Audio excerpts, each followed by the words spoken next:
Ahmad selalu janji dengan diri sendiri. Hujung bulan, kalau ada baki, aku simpan. Tapi dah 5 tahun kerja, baki akaun dia setiap 29 hari bulan tetap RM14.50. Mana pergi duit tu? Masalah Ahmad bukan dia tak nak simpan, tapi dia guna logik yang salah. Dia bayar sewa, bayar penapis air, bayar bil dan makan mewah. Semua benda dia utamakan, tapi dia lupa nak utamakan diri sendiri. Bila kau tunggu hujung bulan baru nak simpan, kau sebenarnya bagi saki-baki sampah kat masa depan kau.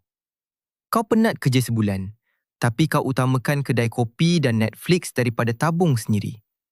Itu bukan simpanan, itu namanya sedekah kat orang kaya. Berhenti jadi hamba kepada bil korang sendiri. Kalau nak simpan, kena paksa, bukan tunggu. Follow, like dan share Mif Intel. Nantikan part 2 untuk tahu teknik rahsia Ahmad sorok duit dari diri sendiri.